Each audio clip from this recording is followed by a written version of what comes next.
Hey, I'm still here. Same morning. Cheers. This morning, I've been having a conversation with a friend of mine about the possibility of Trump being indicted, and I'm not going to do anything political. Um, but he sent me an email about it, and I answered him, and I wrote him back a somewhat extensive email um, that I read to the one during breakfast. And then I said to the one, we could do a little video and I could read it. And she went, no, you can't, you can't do that. So I'm not going to read it. And she's got the camera, so she's getting nervous. But here you can't see the typing the way, like when Trump had his documents and a reporter could actually see what was on the document. Very high security there. Here, see there, you can't see what's in it. It's 2 pages long. And she's right, so I'm censoring myself.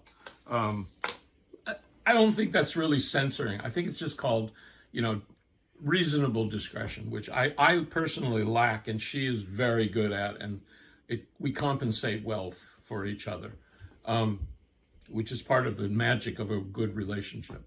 So I have another story that has to do with another studio. In 1971, I had a studio in Park Slope, Brooklyn, right on 7th Avenue on the downslope of Park Slope, because that's why it's called Park Slope, because it slopes. It's a coincidence. And I could see the construction of the World Trade Center, every floor, above wherever the roof line was. I saw them construct the whole thing, because every time they went up a floor, there were these orange curtains. And I'm not going to talk about the World Trade Center either, although I do have a story about it. I had to commute in the morning into New York City, Manhattan. And I took the D train. And I think it still goes over the bridge, but at the time I would get the D train at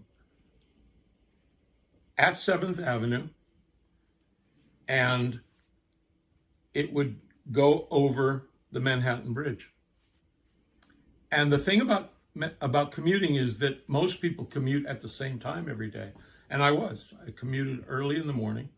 I had a gig in Manhattan. And there was a woman on this train every day. And I was on the same car she was. And she would always stand at the very end of the car by the door that would lead to the next car. And she would be facing the car. And I would stand about 3/4 of the way on the other end, and she caught my eye. I'm not, I've always been very discreet and act, what you say, properly around women. But she was very attractive. And I sensed that she was noticing me too, and I didn't know whether that was my ego or whatever. But this would be every day. And she would stand at the end of the car, and I would stand holding a pole, and we would look at each other. There was no question. She didn't avert her eyes. She wasn't staring at me. And I tried not to stare at her. But I'm telling the truth. It's just, and I don't think at least it wasn't unusual back then. I don't know about now, because, humanity has lost its collective mind.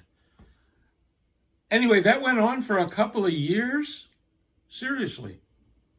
So one night I was in Manhattan, up at 48th Street by Rockefeller Center. I was doing a little music gig. I had to play a little something on the guitar.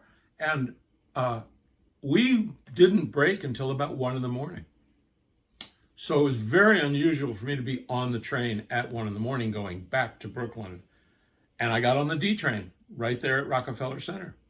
And there was nobody there. I mean, it was 1 o'clock in the morning on a, whatever night, like a Tuesday night. And I got on the train, and she's standing right there. It's her. And she's the only one on the car, just about. And I looked at her, and she looked at me.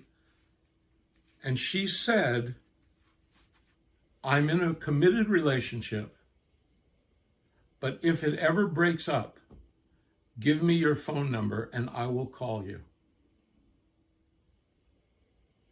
And I said to her, I don't want to give you my phone number because I don't want to be sitting around waiting for that call.